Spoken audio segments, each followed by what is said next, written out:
Those Lacking Spines by Arcanine Season 6, Chapter 11, Hunka Hunka Burning Love. There have been several physical happenings in the history of humankind that endure far longer than the event itself. These are happenings that boggle the minds of mathematicians, physicists, and high school pre-calculus students for centuries thereafter. Who can forget Albert Einstein and the splitting of the atom? Sir Isaac Newton and his fate alteration device. Famous apple. Archimedes in his bathtub of physical wanderings. In a few seconds immediately following the very first discharge of the Yowie cannon, another such event occurred. It was an event so epic, so shocking, and so physically improbable, it will have had physicists the world over arguing and writing dissertations about it for 1,000 years to come. Or rather, since the event took place in a fanfiction about a video game, it would have had physicists the world over arguing and writing dissertations, but only the extremely nerdy ones suffering from stress-related hallucinations and an overabundance of free time. Hey, I do not have an overabundance of free time! Let's break it down in overly detailed purple description mode. Trademark. The beam from the Yowie cannon was aimed directly at Saladin when it fired. The resulting laser was far too fast, even for everyone's favorite whirlwind lancer to dodge, and he knew it, explaining his cliffhanging exclamation of, "Oh shit!"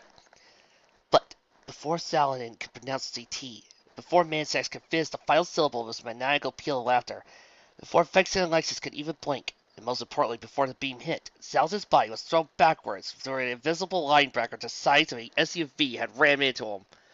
Saladin twisted into mid-air, and landed hard on the ground a few yards back, skidding a few feet before coming to a stop. Face down, and seemingly unconscious. The Yowie cannon's laser struck the frozen linoleum harmlessly off to the side. "Saladin!" Vexen and Lexus yelled. "Oh, poopy, I missed." Mansax snapped his fingers in frustration and swiveled his hips, pointing to barrel the Yowie cannon at the two standing nobodies. "But I won't miss this time."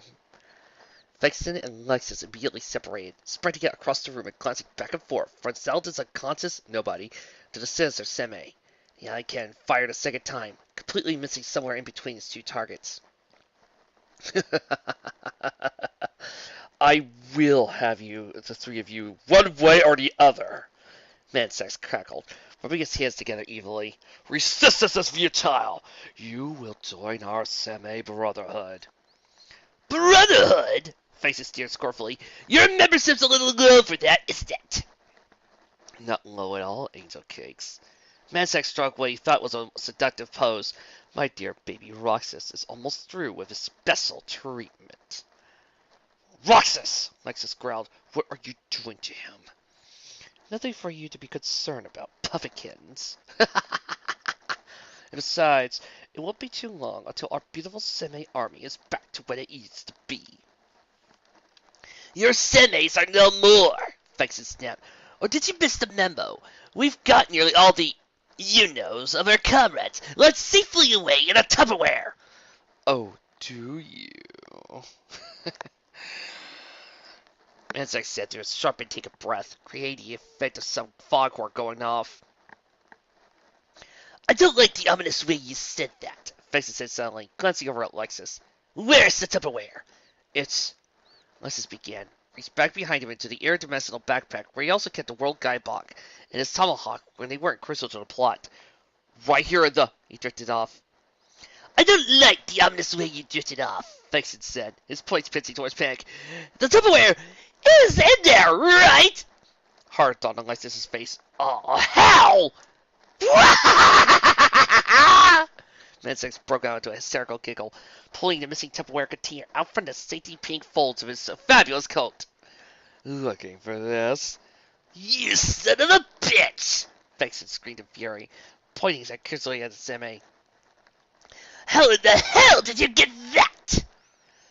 "I had it for almost all of the last chapter, you silly pants." Mansax rolled his eyes so it was obvious. "I can't believe it took you this long to figure it out." "They're gutless," Lexus muttered gruffly, clenching his fist in anger. "When it had me against the wall, it must have..." "The what had you where now?" Vexen asked, raising an eyebrow. "Nothing," Lexus said quickly. "Nothing." Then he paused and thought for a moment, then glanced over at Mansax. Wait a minute. That's not possible. I killed that cutlass. I watched it dying in a cloud of dust. Even if it did steal that Tupperware from me, it never made it back here to give it to you! That's right! Fexit was still not certain what Lysis was talking about, but agreed vigorously nevertheless. Mansex hugged across his arms. If your cute Rastafarian friend there is allowed to violate the laws of physics and logic, so am I. But he! Fexit sputtered furiously. You bastard! Thank you kindly for reuniting the rest of my Seme brothers and bringing them back home. Mansex purred, luxuriously stretching out prone on the alley can. He fondled the Tupperware lovingly. Once I finish the three of you off, I'll present these to the Grandmaster Fangirl, and she'll restore them back to their beautiful selves. Then, of course, we'll have Yarsime too, and whatever their little Roxases have become. Then we'll retrieve our fallen brother Aku-chan, and our organization will finally be able to march upon the rest of the universe! Never! Leslie snarled. We'll die before letting that happen! That's sort of the idea. Mansex smiled, and Yaoi Can locked into aiming position again, charging up for what would be the final blast. Or it would have been, that is, if Fexit hadn't quickly thrown out his hand. An Arctic blast struck the Yaoi cannon, and the barrel was plugged with a mass of ice. Unfortunately, too fast for Mansex to cancel the discharge. There was a magnificent crunch from deep within the bowels of the Yaoi cannon, an electrical fizzle, a plume of smoke.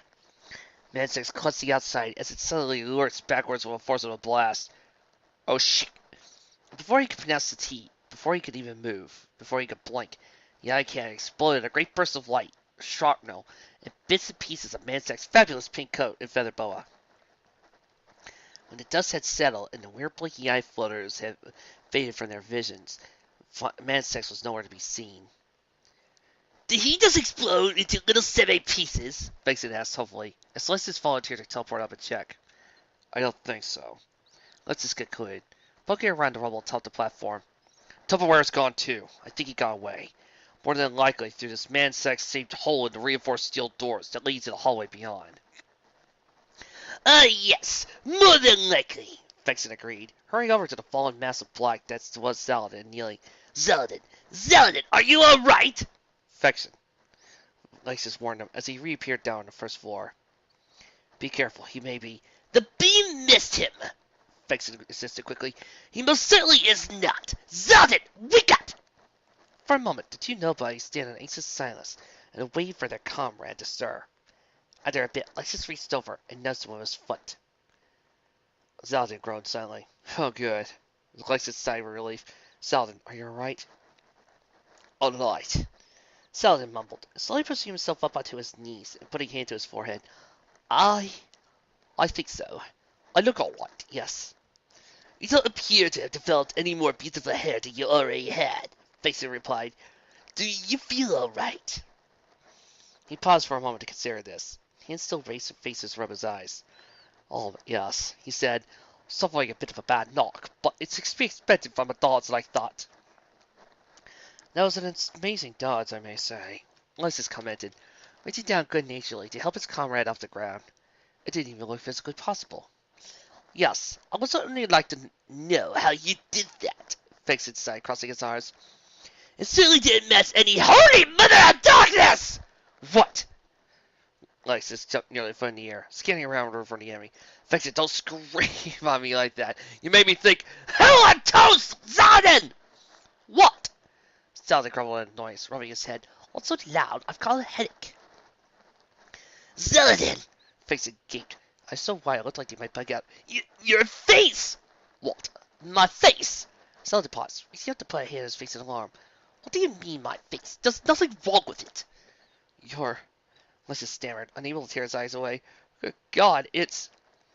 Could both of you please do me a favor and speak in a complete sentence? Zaladin snapped.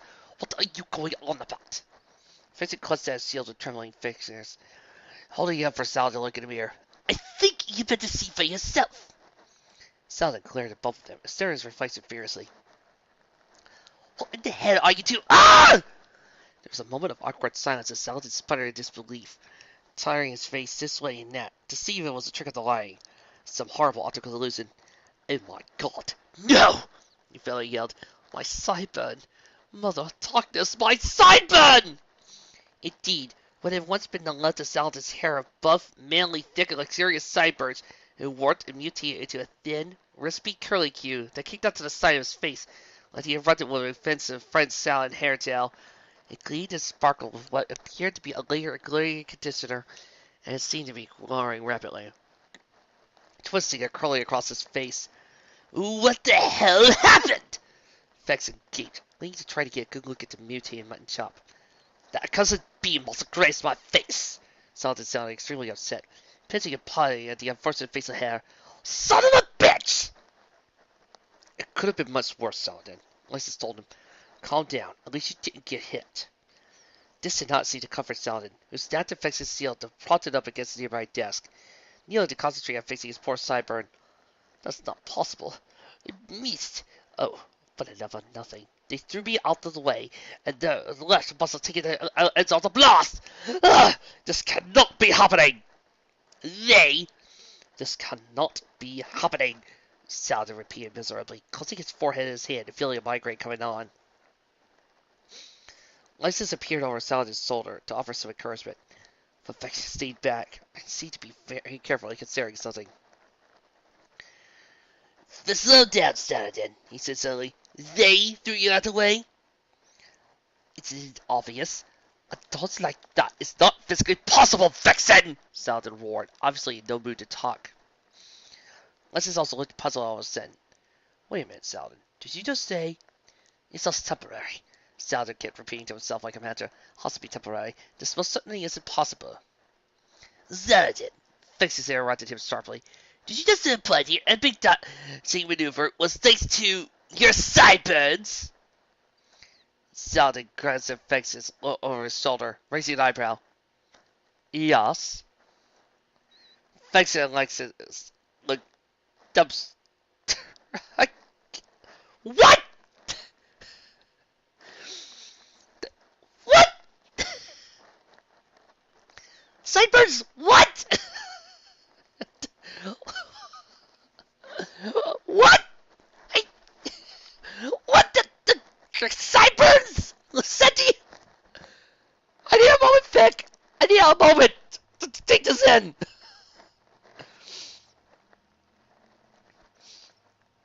Your sideburns, Lysis cleared his throat for a moment, are sentient, and they threw you out of the way of the Yowie cannon. This is news, Saladin said horribly. Well, yes! Vexen replied, still mulling all this over. How in the hell are your sideburns? They have been since we lost our hearts, Saladin replied with grated teeth. What the hell have you been? Fully grounded in reality with you, or so I thought. Don't give me that shit! Saladin roared, spinning around furiously. How oblivious are you two? You haven't noticed that they emote? I apologize, but I don't spend as much time staring at your face as you may think, Vexen retorted sharply. I mean, what the hell? Your sideburns! That doesn't even begin to make sense! You think I would make this up? Open your eyes, Vexen. My goddamn facial hair has been unified! You think this? Gentlemen, is this really the time? Look at it! Saladin growled, his voice aching in desperation. For God's sakes, look at it! Saladin, calm down. I understand that this is a close call. This must be very, very humiliating. Getting worked up about will do nothing to help our current situation. Oh, for the love of... It's trying to crawl across my face! Saladin groaned, rubbing his cheek. It's trying to... Oh my God! It's coming onto the right one! You've got to be kidding me. Vexen said between what could be source of laughter. Saladin's eyebrow twist. Shut up!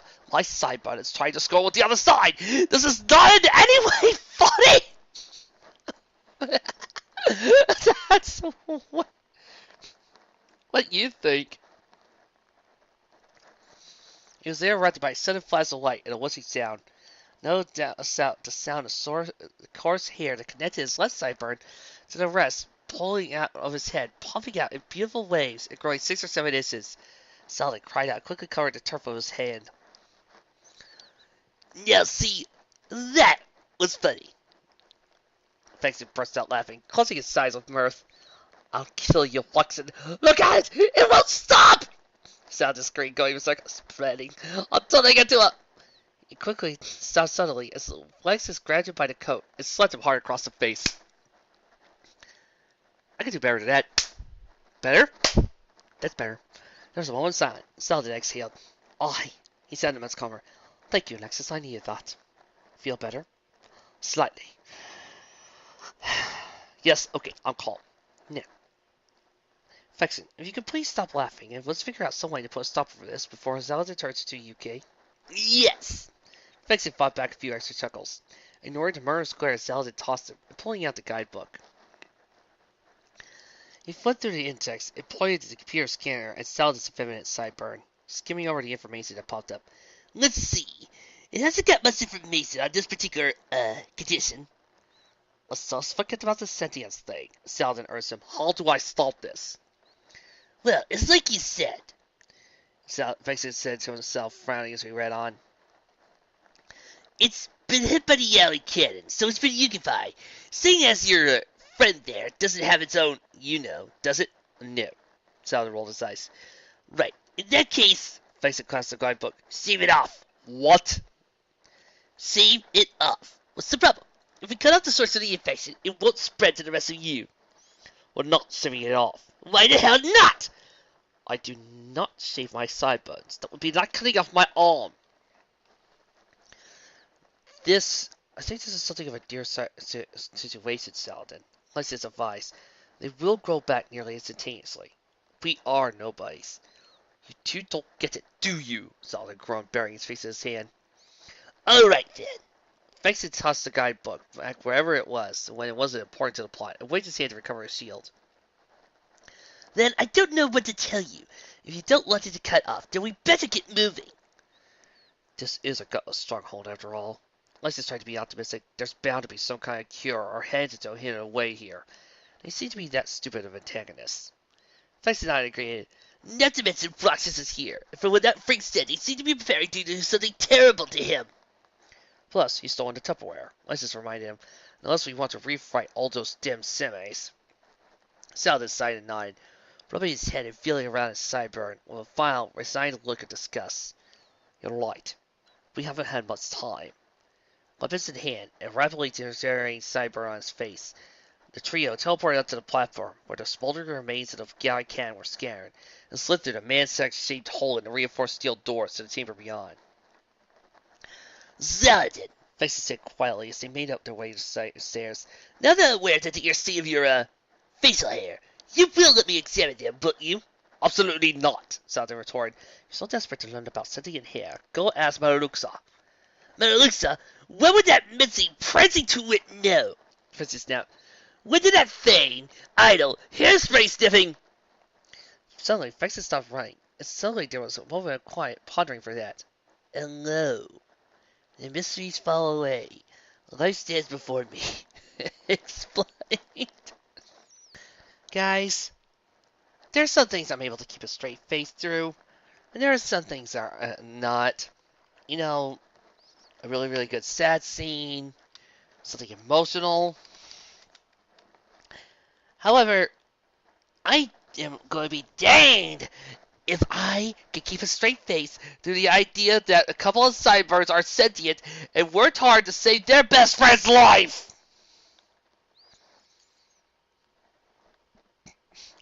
Somewhere across the universe, very far away from Los Masotexos, somewhere clear on the other side of Phantom Hearts.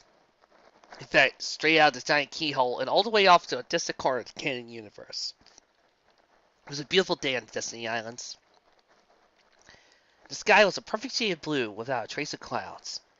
A cold wind blew the scent of salt water from the sea across the warm beaches. The palm trees swayed softly in the breeze, and the waves lapped at the rocky shore of the island, where the three teenagers sat, relaxing and watching the water.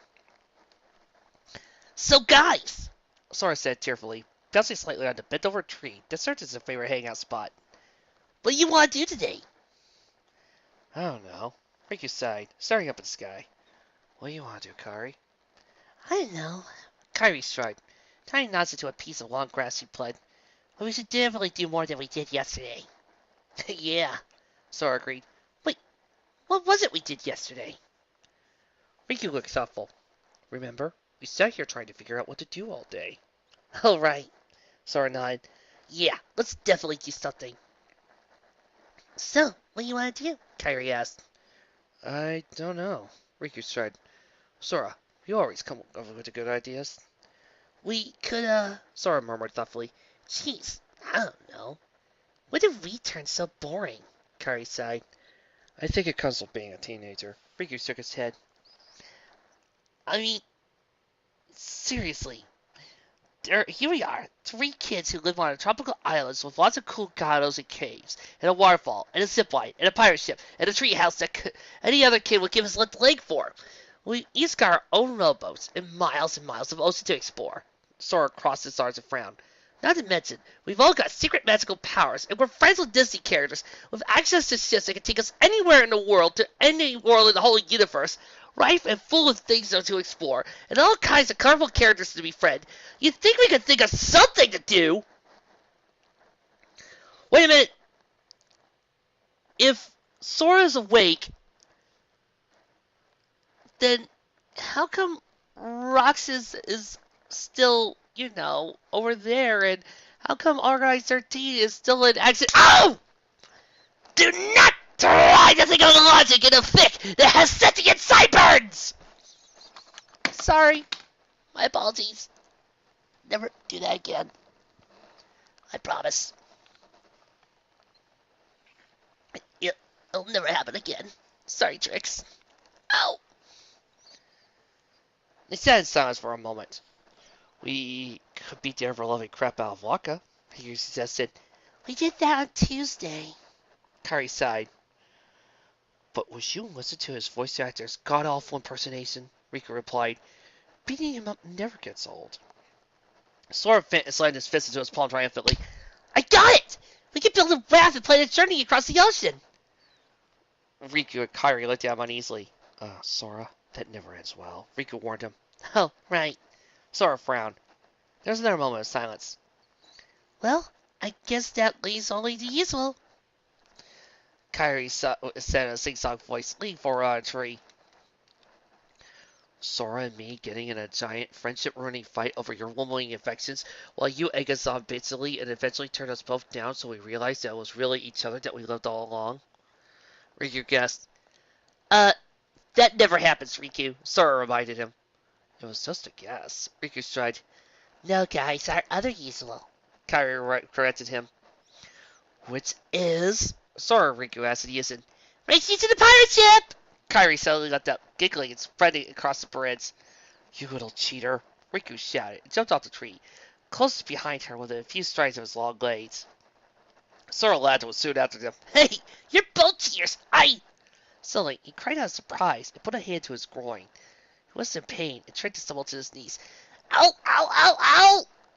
Sora! Kairi skidded to a stop, just before leaping down and off to the roof of the hut, putting a hand over to her mouth. Oh, are you okay? Sora made amusing faces as sensation seemed to pass. Whoa, yeah, I think so. Riku slung an arm around his and helped him to his feet. What happened?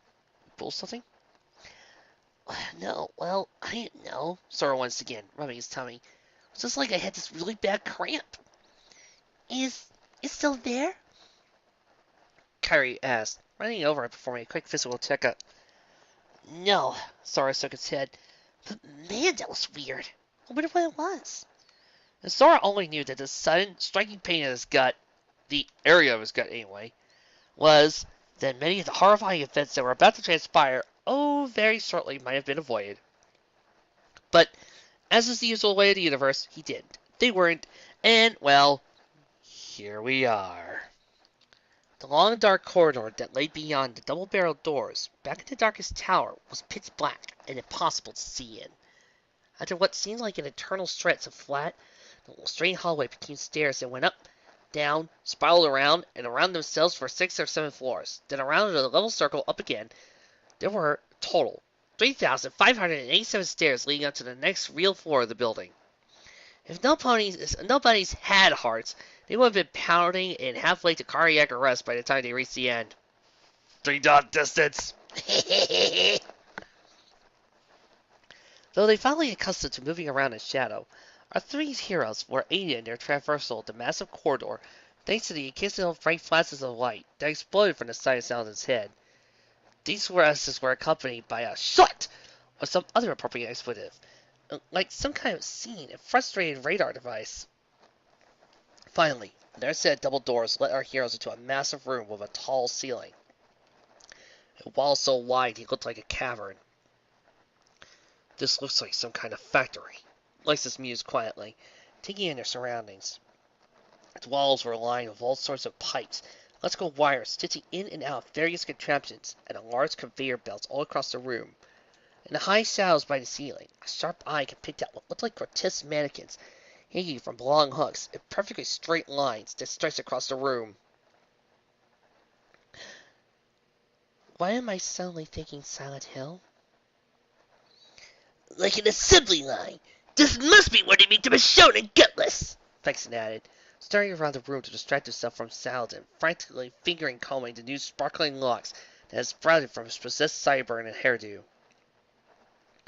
"I thought Gutless were only created when a being lost its, Lysis asked. "I thought so too, initially," Vexen murmured, flipping through the guidebook for his notes. "but look at them there on the ceiling. That one's a preppy. Remember from that stupid high school?" "I see you'll marry Sue, too," Saladin put in, looking around the room for perhaps a paper bag to wear over his head. "On several otaku. Perhaps, like hotness, they could be synthetically recreated." The further they walked to the camera's room, the more technologically sophisticated equipment on the walls began to look. Soon, they were striding past vast computer monitors, displaying stretches of gibberish numbers. Rows of test tubes and beakers and display cases bubbled and brewed chemical solutions in all the colors of the rainbow. By the time they were nearing the wall at the end of the far room, the instant of the science lab was Vexen's sweetest dreams. "They have a matter converter," Vexen said senselessly, walking over to examine one of the devices. "I haven't even got a matter converter." "What have they been creating here?" Lysis said and gave a test tube a tentative shake, watching the contents swirling around inside. Saladin stepped up to one of the computer stations and tapped the control a few times. "Let's see if we can find out." "They have an ion splicer." Vexen's eyes narrowed as he held in on a particularly nasty-looking device. "I haven't even got an ion splicer. Sensors said they would put me far too over budget." "I must give the Gutless some credit," Lysis commented. "I would have thought them intelligent enough to have a laboratory of this caliber." "They have an automatic cappuccino machine!" Vexen shouted suddenly, slamming his fist on the lab table. "I haven't even gotten a cappuccino machine. That's it! Zenas is going to hear about this! I demand to get some reimbursement after all this nonsense is over!" "Bingo!" Saladin whispered, stumbling across the spreadsheet filled to the brim with data. "I think I found something useful," he announced. With another click, a cheerful animated clip appeared on the screen. "Hello," read the dialog box. "It looks like you're creating a sinister plot to take over the universe. Macrohard XC can help you with this task. What would you like to do?" Ignoring the little fellow, Saladin clicked through several of the open windows until he brought over a spreadsheet that appeared to have been updated very recently. "This is the list of strains of Gutless parasite," he said quickly. "Look at this, gentlemen."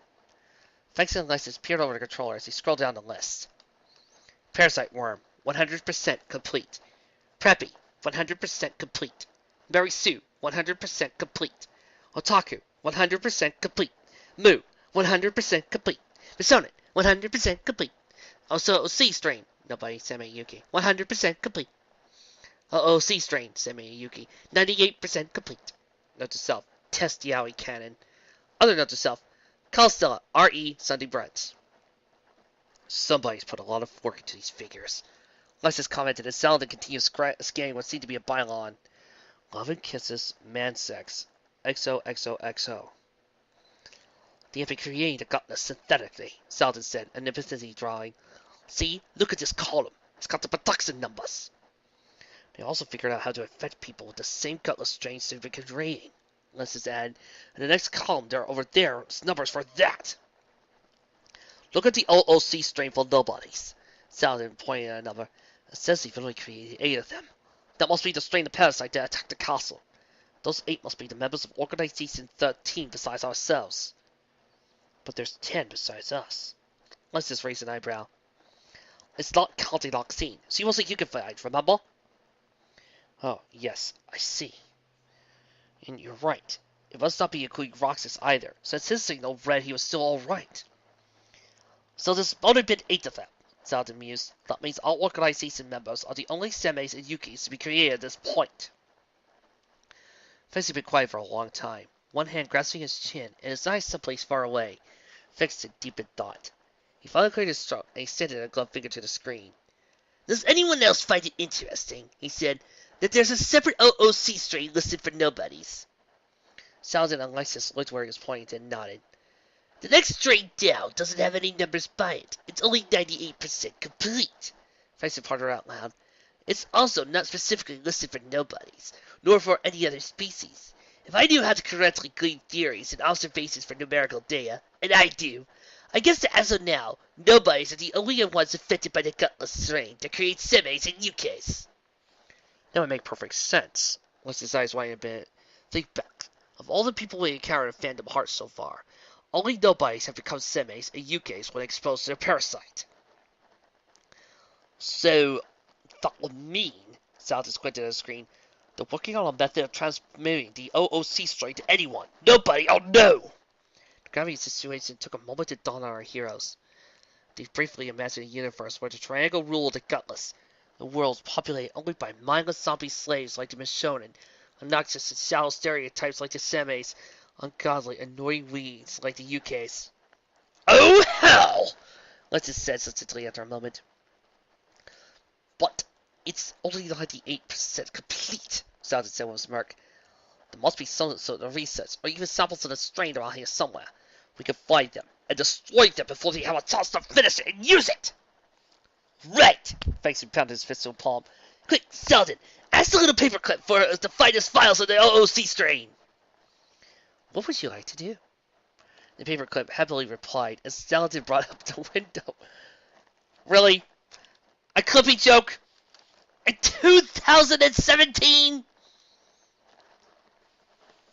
Sabotage sinister plot to take over the universe. So, you would like to sabotage the sinister plot to take over the universe. Megaheart Exceed has a wizard for that. Click here to begin the sinister plot sabotage wizard. Seems a little too easy if you ask me, Faison grumbled. A few years of friendly steps later, Saladin managed to bring up all the spreadsheets of data related to research on the newest OOC strain and sent them to a fiery death in the oblivion of cyberspace. There was only one file left on the list, one called Research Subject. Splendid, Saladin smiled. I think it'll let me kill the research subject to this wizard, only he's accessed it. We just spotted more than a few pathetic things on this journey already. What's one more? Hurry, Saladin. Lysis urged him. Once we finish this, we can ask the paperclip how to stop this, sir. Thing on your face. This thought sent Saladin to overdrive, clicking and typing frantically until, sorry, you need a password to access the research subject. Please type your password in the space below. Son of a bitch! Saladin cursed. There's a password hit button, Faison shouted, pointing at it. Click it! This brought up a suggestion. How do you get into the secret semi-important grounds? Through a door? That's not it, Saladin groaned. Hold on. This can't be as hard as to guess as we think. Saladin chewed his lip. If there's a secret lounge, then suppose you have to be a semi to get in there, right? What if you try typing the names of the semis? Lysis offered, in order. There was a sharp moment of silence, and Saladin glanced over his shoulder. So, the password is Zingy-kun, Aku-chan, Monidona, Homie Luxroy, Sex, Demi-kids, ONT, What the Flip, Barbecue, VCR, Sexy Poo, Mon Sex, he somehow pronounced. That has to be the most ludicrous password I've ever heard of, Faison snapped in disgust. Makes sense with the password hint. Lysis shrugged. That's moronic. For one thing, that password is 59 characters over the limit for a password, Faison ranted. For another, it's stupid. What kind of idiot puts a password like that on their computer?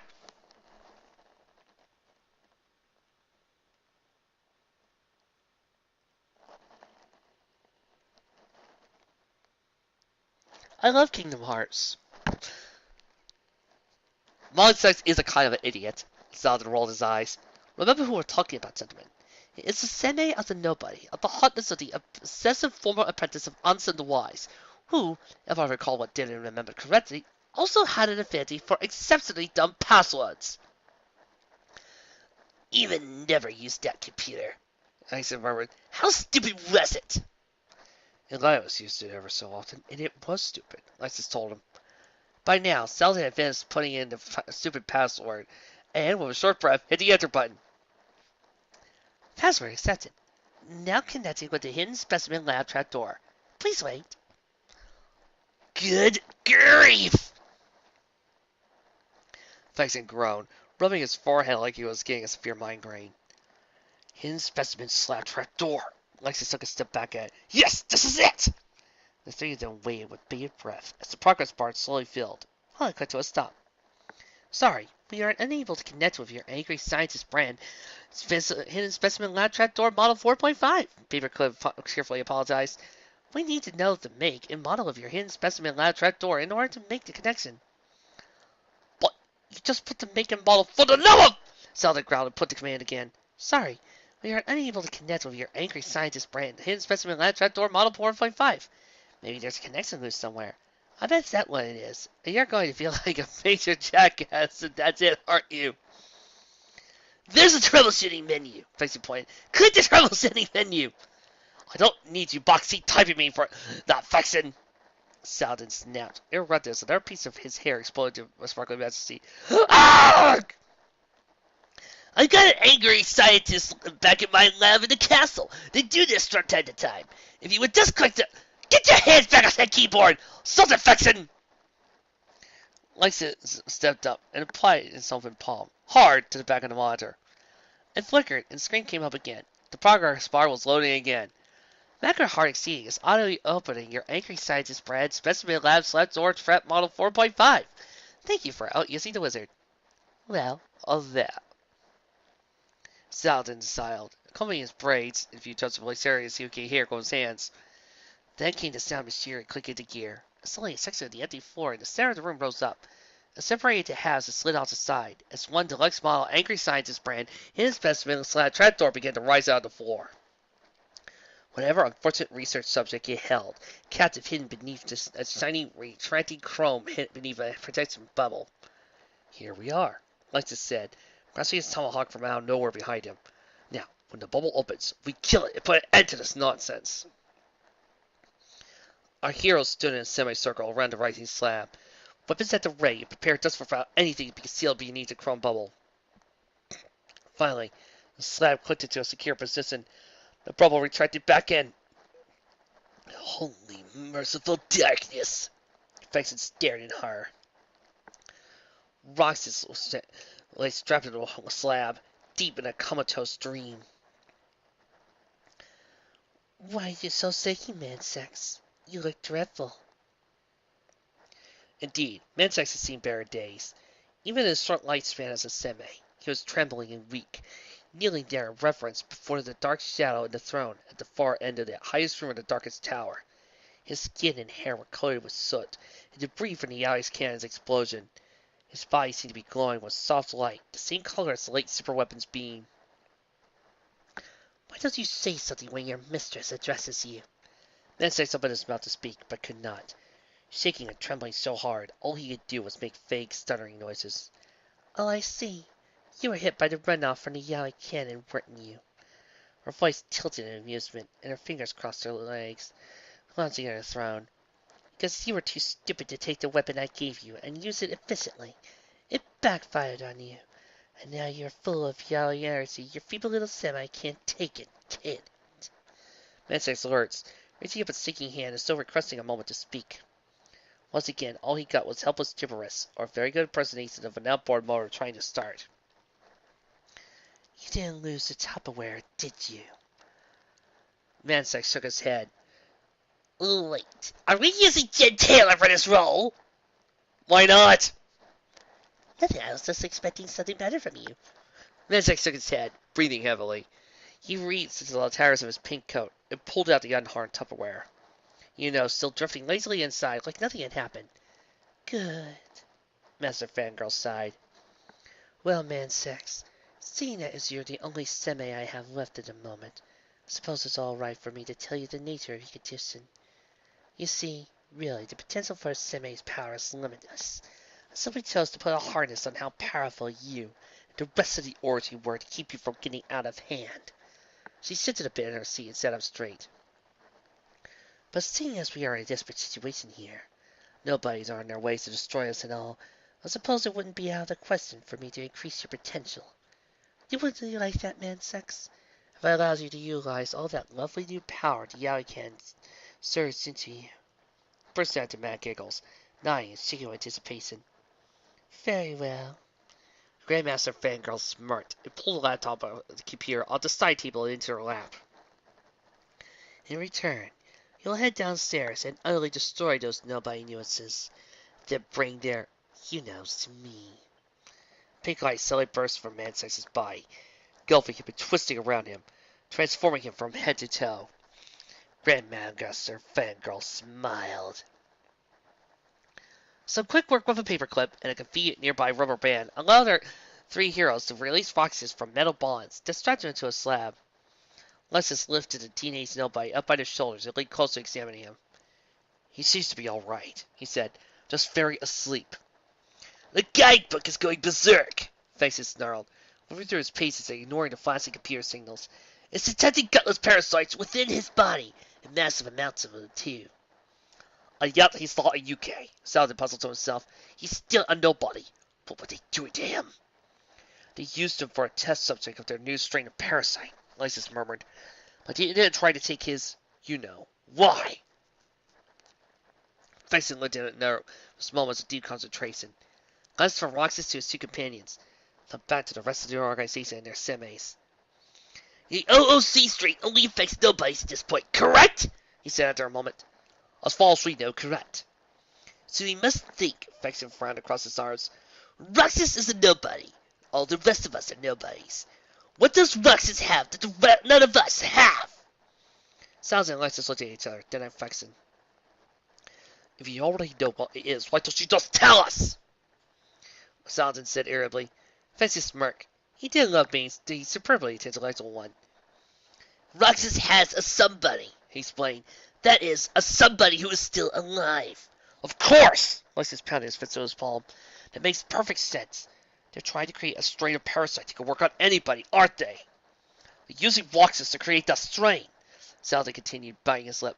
By creating the parasite within him, it'll be easier for the parasite to pass to Roxas' human somebody. And once that human contracts the parasite, it'll go spread to other humans. We've got to find some way to stop this thing before it's too late!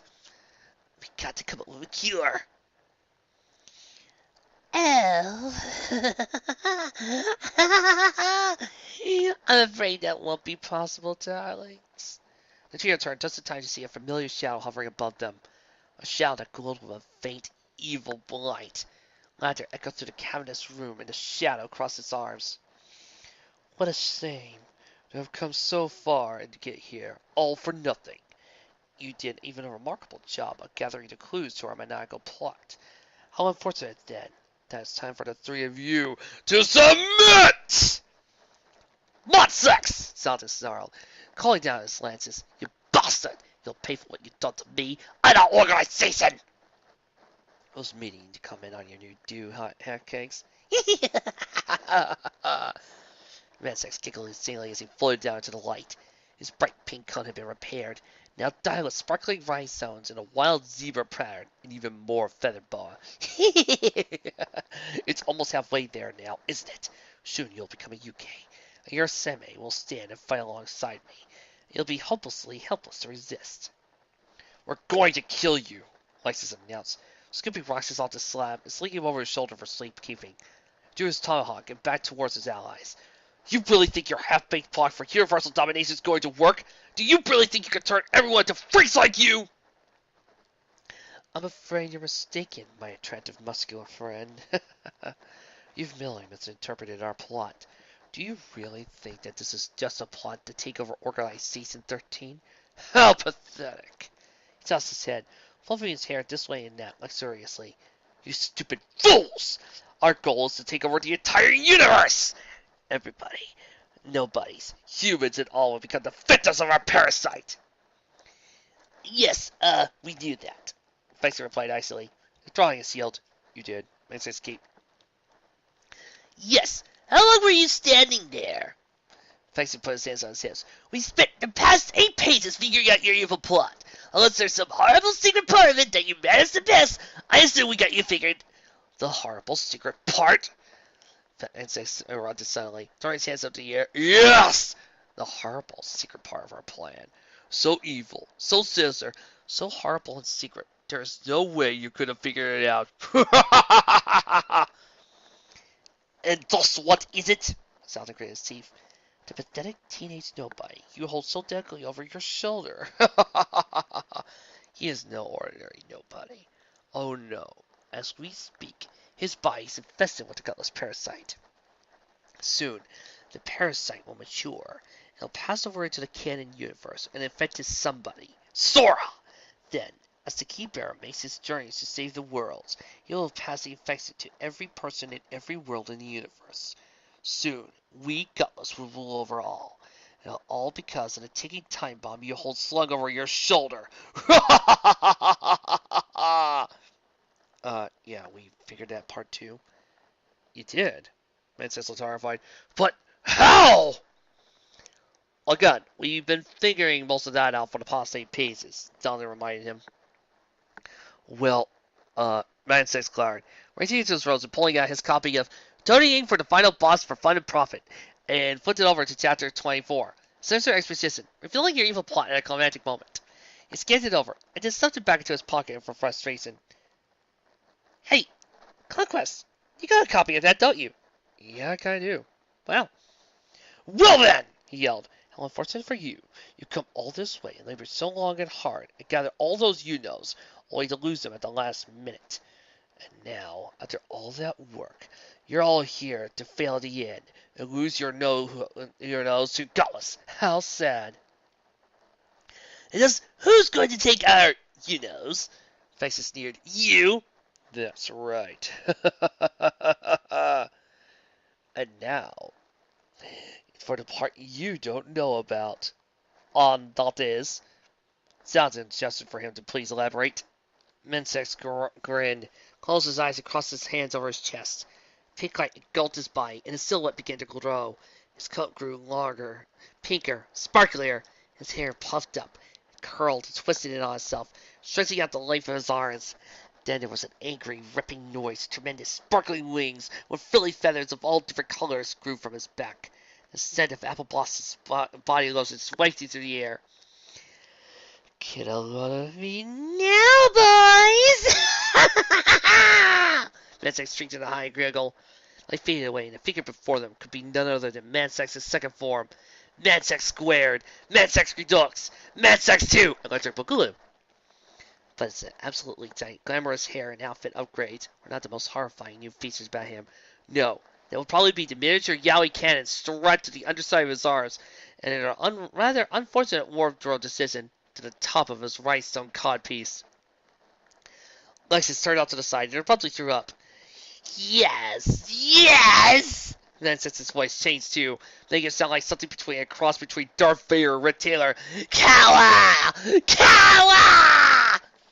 Oh, we're cowing, all right. Sounds and tongue down a gag right fast. Turned away from the hideous sight. His right sideburn was standing straight on end and it had a voice. It was a scream in agony. It actually hurt. I can't see! Fexer announced secretly. I cannot see! My retinas have committed suicide! Lysis did not reply. He was coughing up blood. It is unfortunate you are too weak to handle me in all my glory! Mansex cackled, placing his hands on his hips and posing in an even more unfortunate manner. And now, my friends, it's time to say goodbye to all your you-knows. It can't end like this, Fexer yelled in fury. It won't end like this! Of course it won't, Salton said reasonably. There's still 2 chapters left. One chapter and an epilogue, you stupid fool!